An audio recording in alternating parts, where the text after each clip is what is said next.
Amada Iglesia, muy buenos días, que el Señor les bendiga en esta mañana preciosa que Él nos concede de vida. Y gracias a Él por su fidelidad, por cuidado que Él ha tenido de nosotros en cada momento de nuestra vida. Realmente es un privilegio y a la vez una gran responsabilidad que tenemos. Privilegio porque imagínense ustedes la mano del Creador de todas las cosas, de las cosas visibles y de las cosas invisibles, es la que está con nosotros. Y por eso la Escritura señala que si Dios es por nosotros, ¿quién contra nosotros? Ese es un gran privilegio, pero también es una gran responsabilidad, porque cada uno de nosotros estamos llamados a reflejar la imagen de aquel que nos perdonó, de aquel que dio su vida por nosotros, de aquel que nos santificó, que nos apartó para Él, de aquel que nos dio su Espíritu Santo y que nos ha hecho un llamado para anunciar las virtudes de Él, anunciar las maravillas de Él. Así que ese es un gran privilegio, pero a la vez es una gran responsabilidad. Y que Él mismo, el Dios de toda gracia, el Dios de paz, nos vaya perfeccionando a cada uno de nosotros de tal manera que maduremos, crezcamos espiritualmente, de tal manera que vivamos como Cristo. Que aquello que dice el apóstol Pablo, imitemos a Dios como hijos muy amados. Deseando con todo mi corazón que ustedes estén bien junto a sus familias, que durante todo este tiempo estén gozando de su provisión, de la fortaleza también, de su gracia y de su paz que sobrepasa todo entendimiento.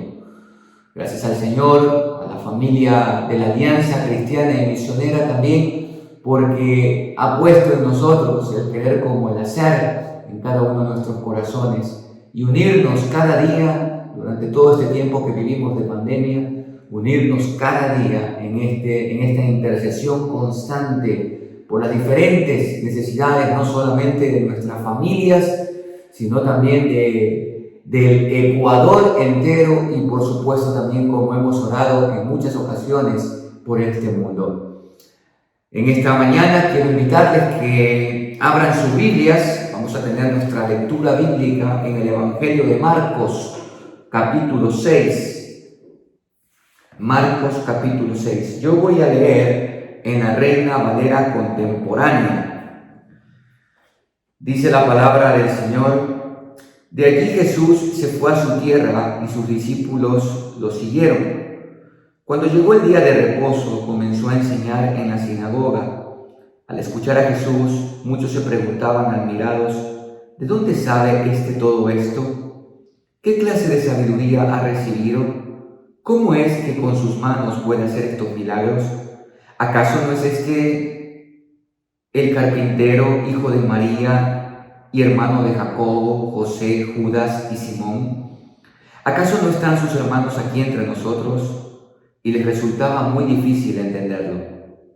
Pero Jesús les dijo: no hay profeta sin honra, excepto en su propia tierra, entre sus parientes y en su familia. Y Jesús no pudo realizar allí ningún milagro, a no ser que pudo sanar a unos pocos enfermos y poner sobre ellos las manos. Y aunque se quedó asombrado de la incredulidad de ellos, siguió recorriendo las aldeas de alrededor para seguir enseñando. Jesús llamó a los 12 y comenzó a enviarlos de 2 en 2. Les dio autoridad sobre los espíritus impuros y les mandó que no llevaran nada para el camino. Aparte de un bastón, no debían llevar mochila, ni pan, ni dinero en el cinto. También podían llevar sandalias, pero no 2 mudas de ropa. Les dijo: cuando ustedes lleguen a una casa, quédense allí hasta que salgan de ese lugar. Si en algún lugar no los reciben ni los escuchan, salgan de allí y sacúdanse en el polvo de los pies como un testimonio contra ellos. De cierto les digo que en el día del juicio, el castigo para los de Sodoma y Gomorra será más tolerable que para aquella ciudad. Los 12 salieron e iban predicando a la gente que se arrepintiera. También expulsaban muchos demonios e ungían con aceite a muchos enfermos y los sanaban. Como la fama de Jesús había llegado a ser muy notoria, el rey Herodes supo acerca de él y dijo: Juan el Bautista ha resucitado de los muertos, por eso operan en él estos poderes. Algunos decían: es Elías, pero otros más afirmaban: es un profeta o alguno de ellos.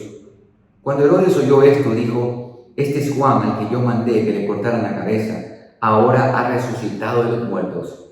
Y es que por causa de Herodías, la mujer de su hermano Felipe, que Herodes había tomado por mujer, Herodes mismo había mandado que aprendieran a Juan y lo encarcelaran en la cárcel. Juan le había dicho a Herodes: no te es lícito tener a la mujer de tu hermano. Por eso Herodías le guardaba rencor y deseaba matarlo, pero no podía, porque Herodes temía a Juan, pues sabía que era un hombre justo y santo. Y aunque lo que Juan le decía lo dejaba confundido, lo escuchaba de buena gana y lo protegía. Pero llegó la oportunidad. En la fiesta de su cumpleaños, Herodes ofreció una cena a sus príncipes y tribunos y a la gente importante de Galilea. Entonces la hija de Herodías se presentó en la fiesta y bailó, y tanto agradó esto a Herodes y a los que estaban con él a la mesa, que el rey le dijo a la muchacha: pídeme lo que quieras y yo te lo daré. Y bajo juramento le dijo: yo te daré todo lo que me pidas, aun si me pides la mitad de mi reino. Ella salió y le preguntó a su madre: ¿qué debo pedirle? Y su madre le respondió: pídele la cabeza de Juan el Bautista. Enseguida ella entró corriendo y le dijo al rey: quiero que me des ahora mismo en un plato la cabeza de Juan el Bautista.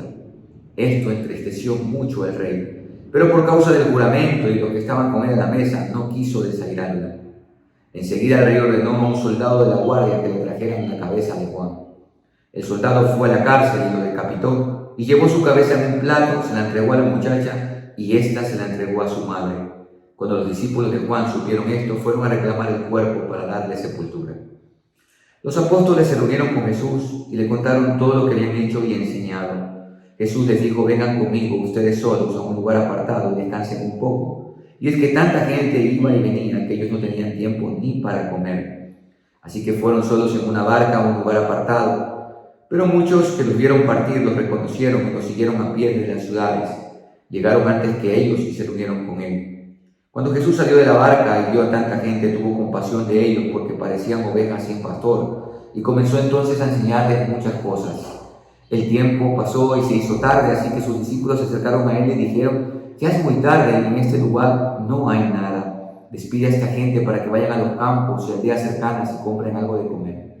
Jesús les respondió: denle ustedes de comer. Pero ellos le dijeron: ¿quieren que vayamos a comprar pan y les demos de comer? Eso costaría como 200 denarios. Jesús les dijo: vayan a ver cuántos panes tienen ustedes. Cuando lo averiguaron, le dijeron: tenemos 5 panes y 2 peces. Jesús les mandó entonces que hicieran que la gente se recostara por grupos sobre la hierba verde, y ellos así lo hicieron. Formaron grupos de 100 y de 50 personas. Jesús tomó entonces los 5 panes y los 2 pescados, y levantando los ojos al cielo los bendijo. Luego partió los panes y se los dio a sus discípulos, para que los repartieran entre la gente, y también repartió entre todos los 2 pescados. Todos comieron y quedaron satisfechos, y con lo que sobró del pan y los pescados llenaron 12 cestas. Los que comieron fueron como 5,000 hombres. Enseguida hizo que sus discípulos subieran a la barca y se adelantaran a la orilla, a Betsaida, mientras que él despedía a la multitud. Pero después de despedirlos se fue al monte a orar. Cuando llegó la noche, la barca ya estaba a la mitad del agua y Jesús estaba en tierra solo, pero cerca del amanecer fue hacia ellos caminando sobre las aguas, pues los vio remar con mucha dificultad porque tenían el viento en contra. Hizo el intento de pasar de largo, pero ellos al verlo caminar sobre las aguas pensaron que era un fantasma y comenzaron a gritar. Pues todos lo vieron y se asustaron, pero él enseguida habló con ellos y les dijo: ánimo, soy yo, no tengan miedo. Al subir a la barca con ellos, el viento se calmó y ellos estaban muy asombrados. Más bien su corazón estaba endurecido y aún no habían entendido lo de los panes.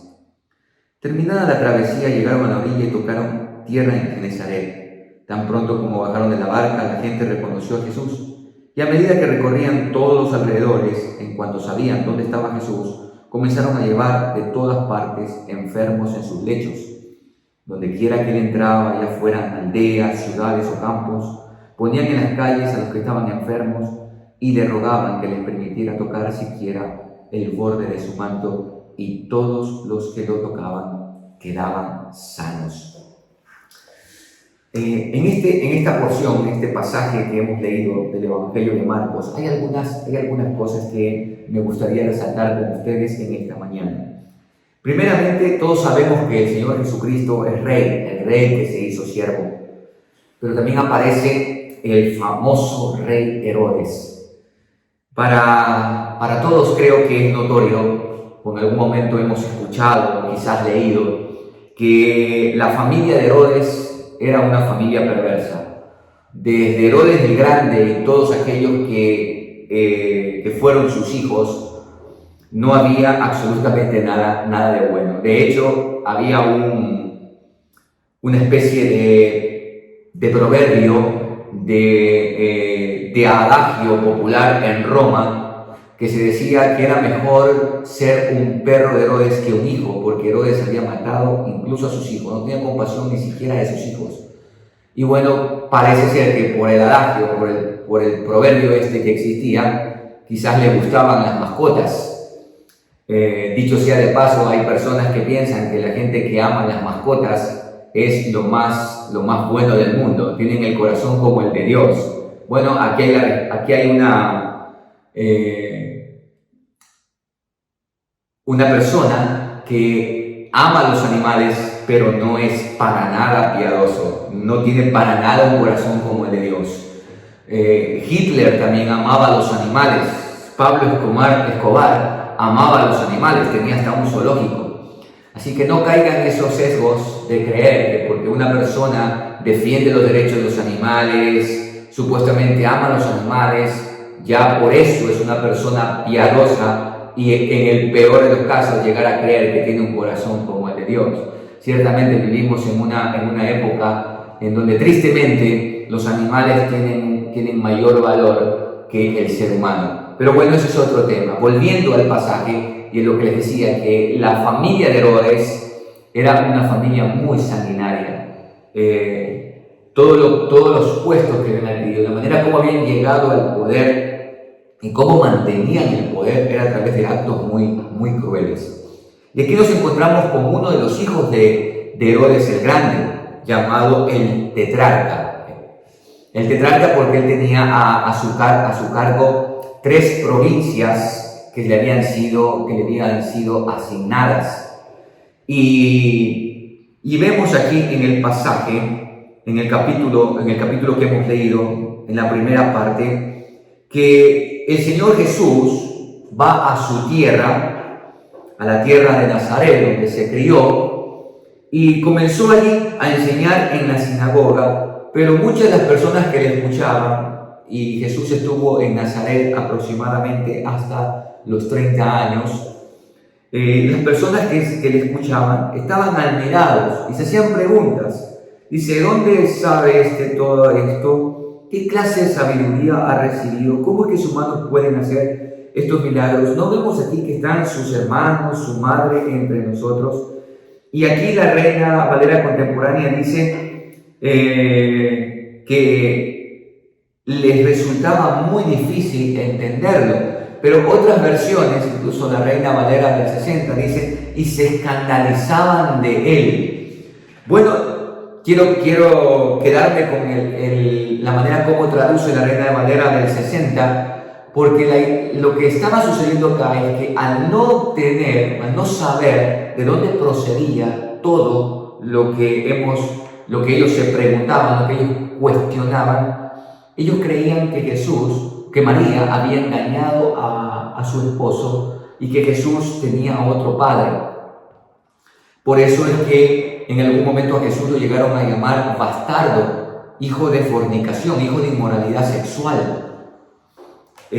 ¿Por qué? Porque, bueno, había este rumor. Se creía que María había sido infiel con su esposo José y, bueno, del supuesto padre de Jesús, venía toda esta sabiduría, o había heredado toda esa sabiduría, toda esa capacidad, toda esa inteligencia. Y Jesús pues menciona acá que no hay profeta sin honra excepto en su propia tierra, entre sus parientes y en su familia. Y vaya que eso es cierto. Cuán difícil es que en nuestras familias, cuando el Señor nos ha salvado, nos ha perdonado, nosotros vamos y predicamos el Evangelio, cuán difícil les resulta creer lo que Dios ha hecho. Y eso que la familia, que son el ente más cercano a nosotros, han conocido nuestra vida, nuestro caminar sin el Señor. Y cuando el Señor viene a nuestra vida, resulta que, y es algo como incomprensible y hasta paradójico, que cuando andábamos mal, todo estaba bien, pero resulta que cuando Dios nos ubica ya en su senda, en la senda correcta, en el camino que es Él, ya ahora todo va mal. Y nuestra familia muchas veces, en lugar de apoyar, en lugar de estimularnos, más bien se convierten en un muro, en un tropiezo, en algo muy complicado para crecer, para nosotros avanzar en nuestra fe. Pero hay algo importante en medio de esto, y lo que dice el verso 6, que aunque el Señor se quedó asombrado en la incredulidad de ellos, Él siguió recorriendo las aldeas de alrededor para seguir enseñando. Y aquí hay una grandísima enseñanza para ustedes, mis hermanos. Yo no sé en qué contexto se encuentran ustedes. Quizás sus familias no son creyentes, quizás en esta mañana hay hermanas que sus esposos no son creyentes, que tienen hijos no creyentes o hijos que sus padres no son creyentes.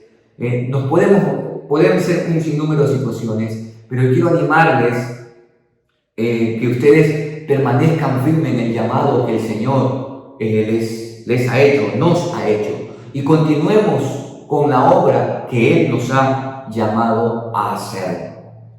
Bien, como les decía, aquí vemos a dos clases de reyes. Uno es el rey de reyes y señor de señores, y otro es este rey Herodes. Y hay un contraste entre Jesús y Herodes, por supuesto. Como hemos leído, las personas se escandalizaban por la sabiduría de Jesús, por el poder que tenía Jesús, que dicho sea de paso, lo usaba para bendecir, lo usaba para sanar. Hemos leído en el verso 56 que donde quiera que él entraba, fueran aldeas, ciudades o campos, ponían en las calles a los que estaban enfermos y les rogaban que les permitiera tocar siquiera el borde de su manto, y todos los que lo tocaban quedaban sanos.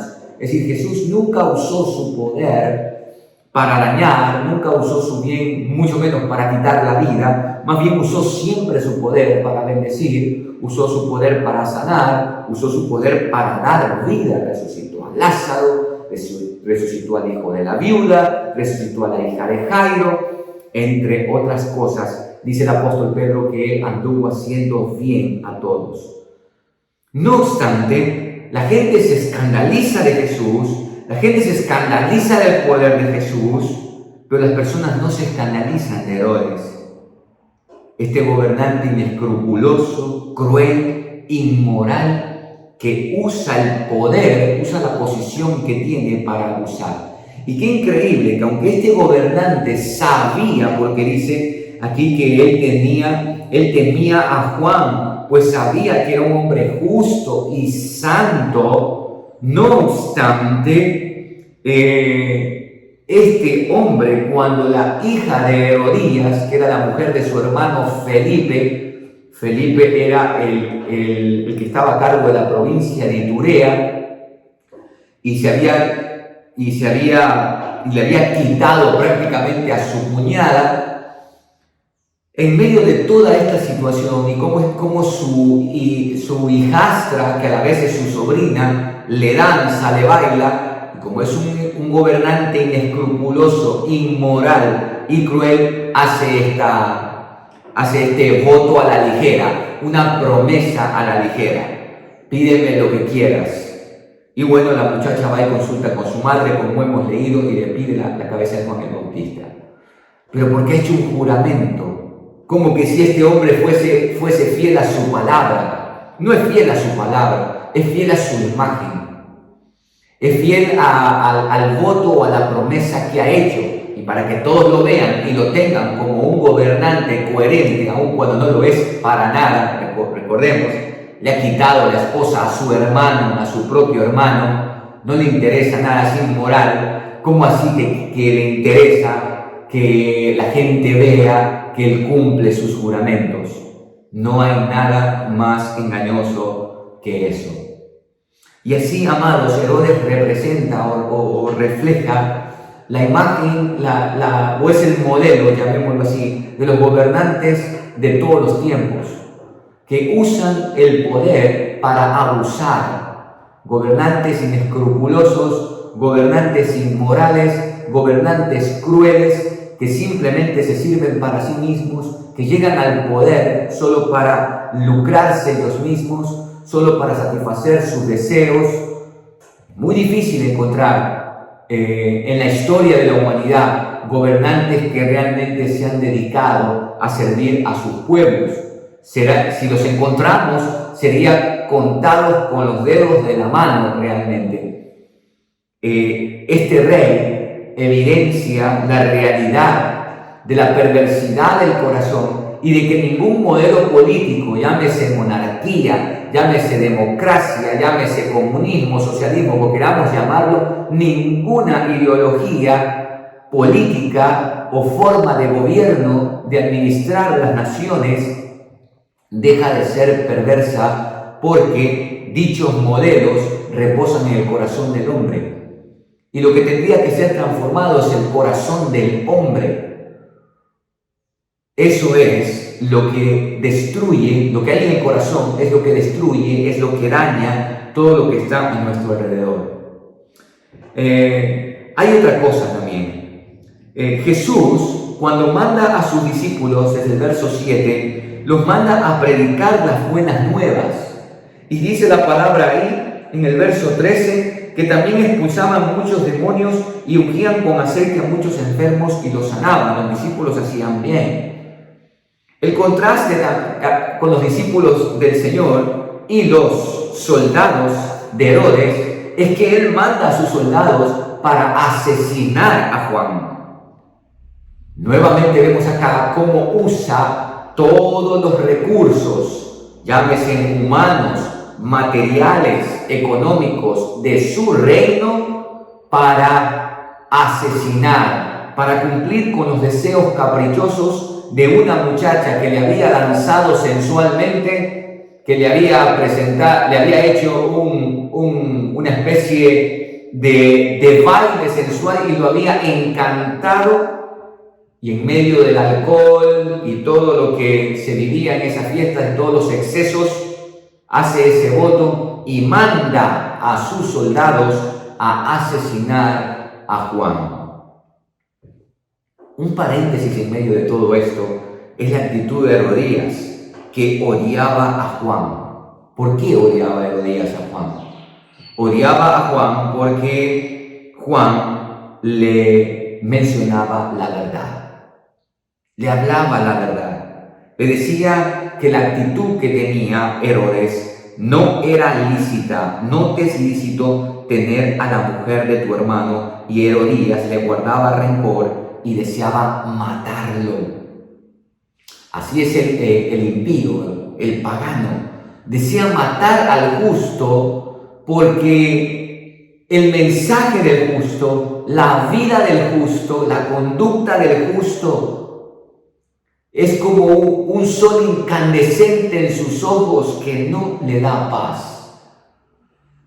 Es como tener una espina en alguna parte del cuerpo molestosa que no le concede paz. Es un martillo constante en la conciencia que no le da paz. Y quería asesinarlo, quería matarlo, pero no podía hasta que se le presentó la oportunidad. Aquí el contraste entre el Rey de Reyes y un rey terrenal. Nunca, amada iglesia, jamás pongamos nuestra mirada en los reyes terrenales. Son corruptos, son inmorales. Hay, por supuesto, también sus excepciones, pero son pocos, poquísimos, diría yo, y no obstante, la corrupción de su corazón está allí. Toda política de cualquier ideología siempre va a ser corrupta y buscar sus propios beneficios. Lo hemos visto, como aquellos que siempre están hablando de los pobres, si hubiesen hecho algo por los pobres, nuestro país, el Ecuador, no tendría el 75% de pobreza, porque no sé de dónde se le ocurrió a quien va a ser el ministro de Finanzas decir que el 50% en el Ecuador son pobres y el otro 50% son ricos. Eso es falso. Eso no es verdad. Tan solo basta con ir a Google y entrar al Instituto Nacional de Estadísticas y Censos y ver que en el Ecuador actualmente, usted lo puede ver, la pobreza está en el 47.5 y la pobreza extrema en el 26 algo. Sumen, amados, sumen, es simplemente una suma sencilla. Las 3/4 partes de la población del Ecuador son pobres. Y más aún con esta pandemia, yo creo que esos índices, esos porcentajes van a crecer un poco más, considerando todos aquellos que han perdido sus trabajos, todos aquellos que han tenido que cerrar sus negocios y que tenían a una persona, en las casas mismos que tenían a una persona que les ayude a trabajar, tuvieron que dejar, ya no pudieron tener a una persona para ayudarles a trabajar. Y bueno, eso también habla de pobreza. Así que Dios nos ampare y tenga misericordia de nosotros, y es en Él que tenemos que tener la plena y absoluta confianza. Dios es proveedor, amados, y eso es lo que menciona aquí esta parte de la alimentación de los 5,000. Pero qué rápido se nos olvida todo lo que Dios ha hecho, porque los discípulos ven esa manifestación grandísima de haber alimentado a más de 5,000 personas, porque Mateo, cuando habla de esto, dice que sin contar las mujeres y los niños. Y recuerde que Mateo es un publicano, él tiene muy en cuenta los números. Marcos no, lo que le interesa resaltar es esto, y ese es su objetivo, su propósito. Y cómo los discípulos, cuando se encuentran en una situación bastante complicada en el mar, comienzan a llenarse de temor, comienzan a ver que se ha perdido todo. Y cuando Jesús sube a la barca y todo se calma, siguen espantados, siguen atemorizados, no saben cómo es que puede subirse a la barca y calmar todo. Y dice acá que más bien su corazón estaba endurecido y no habían entendido ni siquiera lo de los panes. Amados, debemos confiar en Dios en toda situación. Seguramente usted puede testificar de su provisión. Seguramente usted y yo podemos testificar de algún milagro en nuestra vida. Pues cuando venga una situación difícil en lo posterior, siempre veamos cómo Dios nos ha guardado. A mí me encanta, y con esto cierro esta parte del devocional, en la cosmovisión hebrea, el pasado no es algo que está atrás, el pasado es algo que tenemos que tenerlo delante. Piensan así en la cosmovisión hebrea. Y usted se preguntará por qué. Porque en el presente siempre debemos ver qué es lo que Dios ha hecho atrás. Es algo así como el retrovisor del carro. No está atrás, está delante para poder mirar hacia atrás, de tal manera que cuando vamos a tomar una decisión no provoquemos un accidente de tránsito.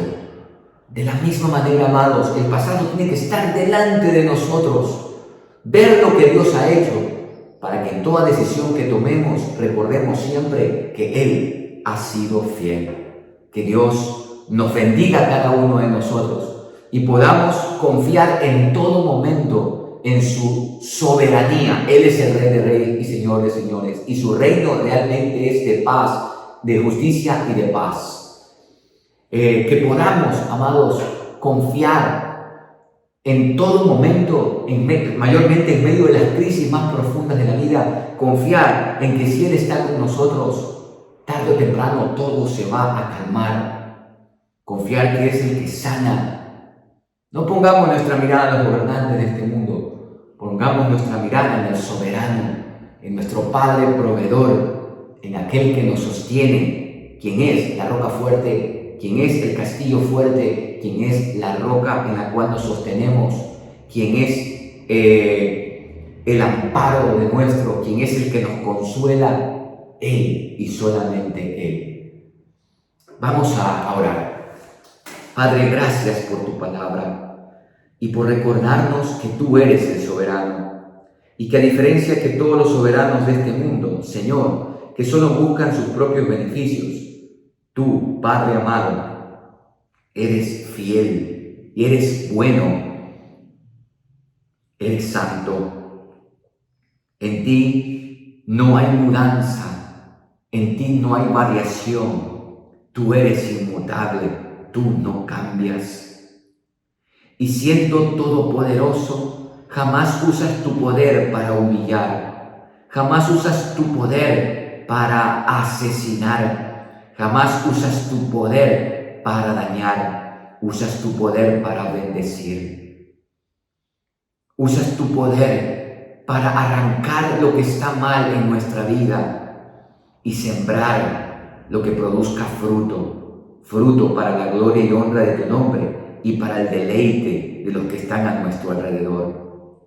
Gracias, Padre, porque no solamente eres el soberano, sino también el Padre proveedor, aquel que nos sostiene, aquel que se ocupa de nuestras necesidades, aquel que conoce aún en tu soberanía, en tu omnisciencia, Señor, todos los cabellos de nuestra cabeza están contados. Sabes todo de nosotros y aún así nos amas, nos sostienes, nos cobijas, como dice el salmista, debajo de tus alas. Bendito seas, Padre. Ayúdanos a recordar siempre, a tener presente todo lo que tú has hecho en el pasado, de tal manera que en este presente podamos tener la firme confianza de que tú estás con nosotros y en nosotros, y el futuro no le tengamos temor, y no se nos presente con incertidumbre, sino con la plena confianza, absoluta confianza de que los que te amamos, todo nos ayuda para bien, independientemente cómo se presente ese futuro. Señor, que tengamos absoluta confianza en ti, pues no hay nadie que haya salido defraudado, que haya puesto su confianza en ti. Tu palabra dice que tú eres galardonador de aquellos que ponen la confianza en ti. Gracias, Señor, por darnos este tiempo como iglesia. Gracias, Padre, por poner en nuestro corazón este deseo incesante de tener este espacio en el día contigo y a través de la virtualidad unirnos, oh Dios, delante de ti para clamar, para agradecer, para rogar, para bendecir, porque para eso hemos sido llamados, para bendecir. Tú nos has enseñado a través de tu palabra en esta mañana que no debemos de temer, porque tú eres el gran yo soy. La gloria y la honra para ti, Señor, en el nombre de Jesús. Amén y amén. Bien, amada iglesia, como es ya nuestra costumbre, vamos a tener nuestro tiempo acostumbrado de oración.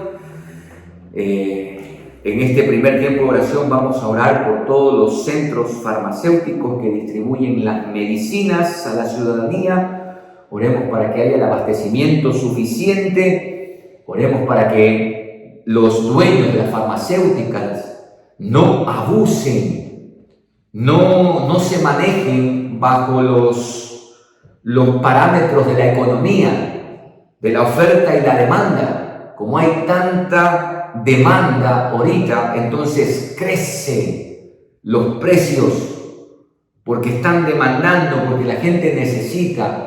Amados, oremos para que sean empáticos en medio de toda esta situación que estamos viviendo y que el gobierno también se preocupe por abastecer, por traer todo lo necesario en las importaciones, que dé apertura de todo lo que se necesite. Estas medicinas especialmente para aquellos que están intubados y que es tan necesaria para que puedan salir de esa crisis. Vamos a orar. Padre, en este tiempo queremos rogarte por todas las farmacéuticas y los centros que distribuyen las medicinas a la ciudadanía.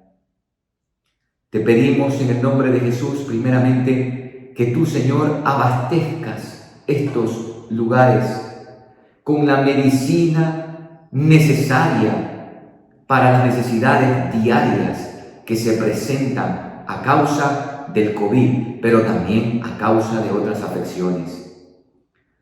Te pedimos en el nombre de Jesús que las farmacéuticas sean conscientes y no por el hecho, Señor, de la tan alta demanda que hay por motivo del COVID-19, excedan en los precios de estos medicamentos. Mira, Señor, cómo hay todo este tráfico de medicinas, cómo se abusa del dolor, de la enfermedad. Si hay algo que demuestre la miseria humana, realmente este es un ejemplo paradigmático. Y te pedimos misericordia, Señor. Oro por los laboratorios, para que ellos también, Padre, puedan, no estoy diciendo que no ganen, Señor, pero que no extralimiten sus ganancias. Tú sabes, Padre, que a lo que salud se refiere, hay miles, por no decir millones detrás. ¿Qué es lo que el ser humano no hace por la vida? ¿Qué es lo que el ser humano no busca por alargar su vida, Señor? Te rogamos en el nombre de Jesús que tú tengas misericordia. Te pedimos en el nombre de Jesús que los laboratorios, los dueños de los laboratorios, sean conscientes y que puedan dar toda la medicina a unos precios razonables y que asimismo las farmacéuticas lo hagan con el que la necesita. Señor, aquí también quiero rogarte por esas medicinas que desconozco totalmente, pero que se nos dice que cuestan entre 1 y 2 millones de dólares para salvar la vida de personas con enfermedades catastróficas. Señor, tú eres el que da el conocimiento. Tú eres el que le ha dado conocimiento a estos que han creado este medicamento.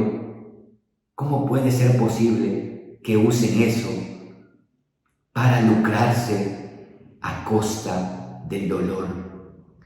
¿Cuántas familias, cuántas madres de estos niños últimamente que hemos escuchado que necesitan esta medicación, oh Dios, no encuentran ninguna esperanza? ¿Y qué esperanza pueden encontrar, Señor? ¿Quién en nuestro país tiene 2 millones de dólares? Serían muy pocos, contados con los dedos de la mano, Padre. Y por eso te pido y te ruego también por tu asistencia en la vida de estos niños, de Derek, entre otros, que están sufriendo, Señor, que tienen poco tiempo de vida si no se les da esta medicación.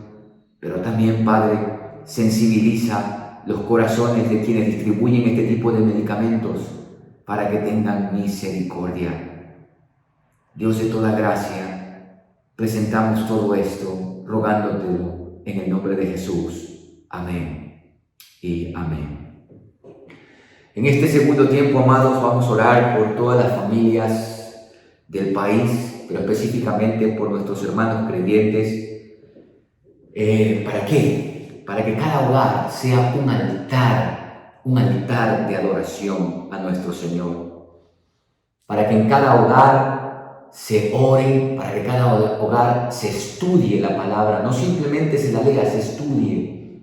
Para que en alguna manera los padres vuelvan a ese principio tan antiguo en donde estas palabras estarán en tu corazón y las enseñarás a tus hijos cuando te levantes, cuando te acuestes, en el camino, etcétera, etcétera, etcétera. Amados, debemos de clamar incesantemente y disponernos para que nuestros hogares sean iglesia, sean una iglesia.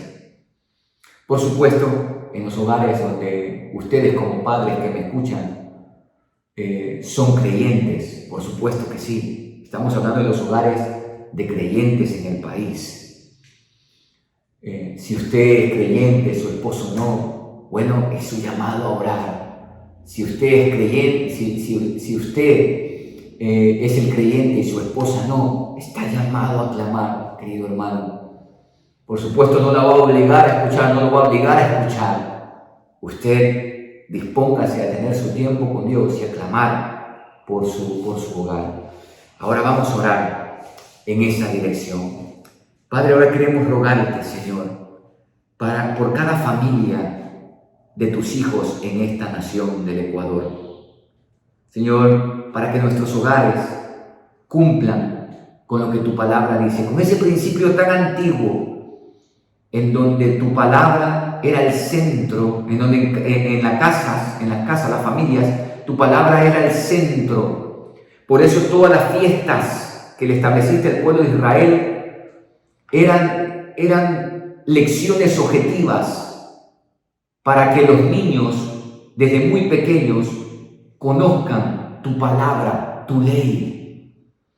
Dios mío, levanta hogares en donde que estén avivados, en donde la oración, la lectura, la meditación, el estudio de tu palabra y la práctica de ella sea una realidad, donde los hijos puedan ver que los padres se aman, donde los hijos se sometan a sus padres, donde los hijos puedan ver que sus padres son éticos en sus trabajos, en su forma de comportarse, de conducirse. Señor, quizás no hemos entendido que durante todo este tiempo que nos has encerrado, lo que has querido es tenernos en nuestras casas y recordarnos lo que es principal en la vida, la familia. Te pedimos perdón por haber dejado de un lado la familia.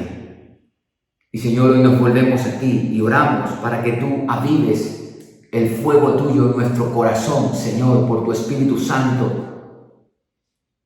Que nos volvamos a ti, que reconozcamos, Señor, que solo tú eres Dios y que nuestros hogares necesitan la palabra de Dios para vivir conforme a la voluntad de Dios. Te rogamos todo esto en el nombre de Jesús. Amén y amén. En este tercer tiempo, amados, vamos a orar por todos los ecuatorianos. Vamos a orar en especial por la Iglesia de Cristo. ¿Para qué? Para que podamos ser generosos con las personas que padecen mayor necesidad. Porque muchos hoy en día no tienen un ingreso fijo. Hay que dar gracias a Dios por aquellos que tenemos un ingreso fijo, hermanos. Pero no nos olvidemos que los pobres siempre estarán entre nosotros. No olvidemos que nuestro Dios es generoso, así de la misma manera también nosotros seamos generosos. Por supuesto, cuando hablamos de pobreza, no hablamos de aquellos que viven a costa de otros.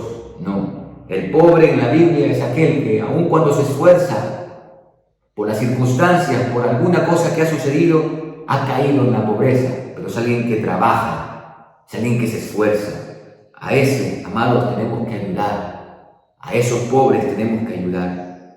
Porque nuestro Dios es un Dios generoso. Oremos.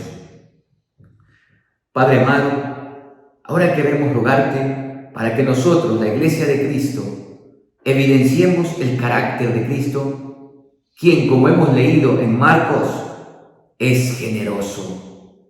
Jesús andaba por todos los pueblos, por todas las ciudades, por todos los campos, no solamente enseñando, sino también sanando, proveyendo alimentación, como lo hemos visto, para los necesitados, para los débiles, para los pobres. Señor, vivimos un tiempo en donde muchos de nuestros hermanos han quedado sin un ingreso económico fijo. Tenemos pastores que ya no tienen su ingreso y no obstante siguen en la labor. Oramos, Señor, para que la iglesia sea esa iglesia que evidencia el carácter de aquel que es la cabeza. Padre, oramos por aquellos que viven en la autogratificación, que solo piensan para sí mismos. Te rogamos en el nombre de Jesús que los confrontes con tu palabra y que ellos se arrepientan y se vuelvan a ti, el Dios de toda gracia, como dice tu palabra. Tú eres el Dios de toda gracia, el que da inmerecidamente, Señor. Oramos, Padre, para que tú nos des un corazón como el tuyo. De hecho, una de las evidencias que vemos de esa iglesia primitiva es que era ampliamente generosa. Y la generosidad no tiene límites, Señor. La generosidad es amplia, es amplísima. Tú nos has mostrado a cabalidad lo que es ser generoso. Y no solamente se basa en dar algo, sino también en darnos como tú te diste por cada uno de nosotros. Señor, ayúdanos a ser congruentes con el llamado que nos has hecho y que lo que decimos con nuestra boca lo pongamos en práctica en nuestras manos, con nuestras manos. En el nombre de Jesús. Amén y amén. Ahora vamos a orar, hermanos, por las autoridades legislativas de nuestro país. Y usted sabe por todos estos juicios que se están llevando a cabo últimamente en todos los casos de corrupción, de homicidios y más. Y oremos para que realmente la justicia esté independiente. La justicia humana, yo no sé si soy pesimista, pero la justicia está tan manoseada. Hoy realmente la justicia es ciega porque no ve el mal, ciega porque no ve la corrupción, ciega porque no vela por la justicia realmente, sino que vivimos un tiempo en donde se premia al malo, al injusto, donde se lo libra, y al pobre, al desamparado, al que necesita de justicia, más bien se lo encierra, se lo juzga, se lo acusa. Oremos, hermanos, por toda esta situación. Porque al igual que en los tiempos bíblicos antiguos, los jueces confabulaban junto con los gobernantes para destruir, para dañar al pobre y sin que el pobre les ofrezca resistencia. Vamos a orar. Señor, orar por las autoridades legislativas de nuestro país realmente es una carga. Y no es una carga liviana. Es una carga gravosa. Pues Dios, la realidad de la función legislativa en nuestro país es que ha sido manoseada y usada por el gobierno de turno para traer miedo, para imponer sus leyes y sin que nadie les ofrezca resistencia. Señor, nosotros hemos visto con nuestros propios ojos cómo nos han saqueado, esa es la palabra. Y sin embargo, no hay ninguno de ellos en la cárcel. No se ha recuperado nada de nuestros dineros, del sacrificio de cada ecuatoriano. Más bien, los corruptos han sido sobreseídos por la justicia, librados por esa justicia, mientras que el que necesita de ella, la justicia se ha tapado los ojos. Te pedimos, oh Dios, que en este nuevo gobierno que tenemos ahora, en esta nueva administración pública, tú concedas al presidente la inteligencia, el conocimiento y sobre todo que permita que la justicia obre independientemente en este país. Pero también, Señor, oramos para que el Consejo de la Judicatura, tú pongas allí personas con ética, que no se vendan al mejor postor, sino que estén dispuestos a actuar en base a lo que las leyes de nuestro país establecen. Señor, oramos por todo esto, reconociendo también que no existe justicia perfecta ni existirá justicia perfecta en este mundo. Reconocemos que nosotros estamos llamados a vivir tu justicia y esperar en esa justicia, y es esa justicia la que nos dará plena paz. esa justicia tuya sí castigará la corrupción, sí castigará la maldad.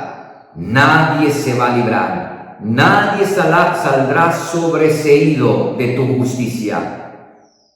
Solamente aquellos que hemos sido objetos de ella a través del acto más grande llevado a cabo en este mundo, allí, hace más de 2000 años, en la cruz del Calvario. Ese justo que murió por los injustos para revestirnos de su justicia. A Él sea la gloria en el nombre de Jesús. Amén y amén. Y hermanos, ahora vamos en este último tiempo a orar por el sustento económico de pastores, de ministros encargados y demás siervos del Señor, que como les decía cuando orábamos por la tercera petición, de ser generosos, pues hay muchos pastores y ministros encargados, amados, que no tienen absolutamente nada. Oremos por ellos. Señor, te ruego en el nombre de Jesús ahora por nuestros consiervos, pastores, ministros encargados y demás siervos tuyos que en medio de esta situación han quedado sin el sustento económico. Te pedimos en el nombre de Jesús que la iglesia tú la despiertes y tenga cuidado de aquellos que se han conducido fielmente, por supuesto, y que aún en medio de la necesidad, ellos siguen honrando tu nombre y sirviéndote a ti. Han sido llamados por ti, Señor. Sosténlos, avívalos, provee, Padre. Y por supuesto, como yo siempre lo he mencionado, tú eres todopoderoso y podrías hacer caer del cielo maná. Pero hoy nos has sellado a nosotros con el Espíritu Santo, y la iglesia, como dice tu palabra, es aquella que mirando la necesidad se dispone a actuar conforme a ella. Abre nuestros ojos, Señor, para ver la necesidad y sostener a los pastores, ministros encargados y demás siervos tuyos. Viene a mi mente Byron Mendoza, allá en la Bramadora, en el sector donde él está, que ahora está enfermo. Él no está sirviendo en una iglesia, no obstante, en el llamado que tú le has hecho, ha levantado ya la iglesia en un sector allá. Ahora está enfermo, Señor, y te pedimos en el nombre de Jesús que pongas tu mano de gracia sobre él y levantes y le restaures. Gracias por su vida, por la vida de su esposa y de su primogénita Rafaela, a quien él tanto ama. Sosténlos y guárdalos, Señor. Y a través de él oro por cada consiervo, Padre amado. Sosténlos, guárdalos, Señor. Gracias por sus vidas. Gracias porque han sido fieles al llamado. Señor, tú no eres deudor de nadie. Y que nuestros consiervos confíen plenamente en ti. Tú eres nuestro proveedor. Eres nuestro santificador. Tú eres nuestro Señor. Somos tus esclavos. Tú eres el que nos da el alimento diario, así lo has prometido. Nos queda confiar plenamente en tus promesas. Gracias, Padre, por darnos este tiempo, este espacio. Te bendecimos, te amamos, en el nombre de Jesús. Amén y amén. Amada Iglesia, que el Señor nuestro Dios les bendiga en este día y que ustedes puedan cumplir su labor para la gloria y para la honra de Él. A Él sea la gloria por siempre, por todos los siglos. En el nombre de Jesús. Amén y amén. Nos veremos, Dios mediante, el próximo día martes, si el Señor así lo permite. Que tengan un buen día. Bendiciones.